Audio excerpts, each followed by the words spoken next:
Happy Sunday morning. This is Reflective Blog 5.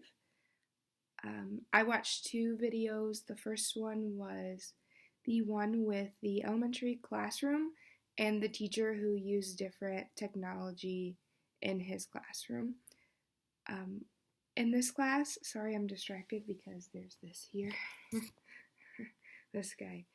The teacher pretty much acted as a guide in that classroom, and the laptops really allowed, well, and the iPods as well, really allowed the students to focus on what they needed, what each individual student needed, and it allowed the teacher to give differentiated instruction because the students were moving at their own pace, and as they go through the levels, they actually are mastering different tasks.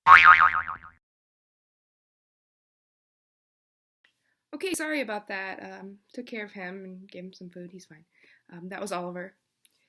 So, back to what I was saying. I actually got to experience the differentiated learning that technology allows in the classroom that I'm observing this semester.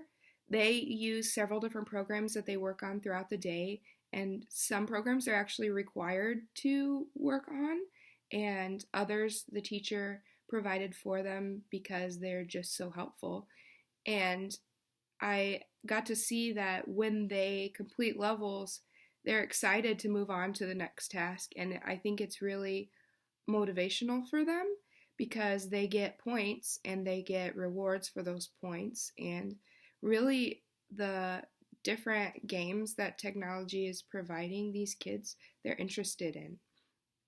And it's just like when we as adults find a game on our phone that we like, or I am really into RuneScape again right now and I can't stop playing it because I'm interested in it, and technology makes it more fun and you get to control what you're doing, and it's just really beneficial for them.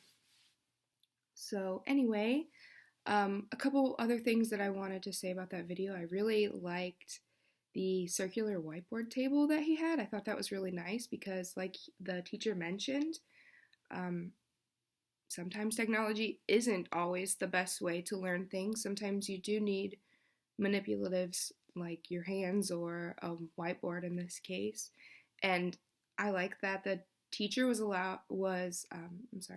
was sitting in the middle of the whiteboard table, and then the students sat around him and they could just draw on the table whatever problem they were doing, and he can watch multiple children doing these problems at the same time, and he can guide them through each step, and he can see what steps they might need to work on to better what they're doing.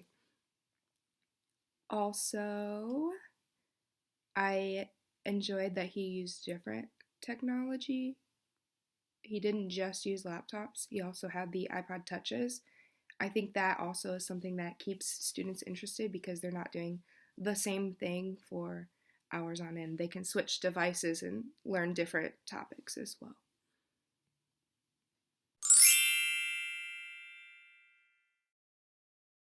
The second video I watched was the video on collaboration, where students were making presentations through Google, and that allows students to work on different things together at the same time. So again, this is sort of students moving at their own pace, which I really like to see because not everyone learns the same. And the teacher mentioned that, and this is a quote, "A lot of the students are very tech savvy and they already know how to do this stuff. So the presentations that they're making, some might not exactly know how to do it, but others do.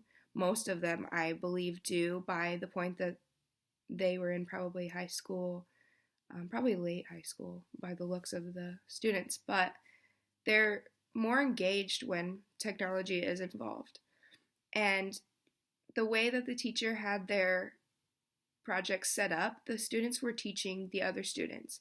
And like she said, when they have to teach it to someone or explain something to someone else, that really means that they know it, because you don't want to go up to the front of the class and not know what you're talking about and try to explain something to the other students without mastering what you need to explain to them.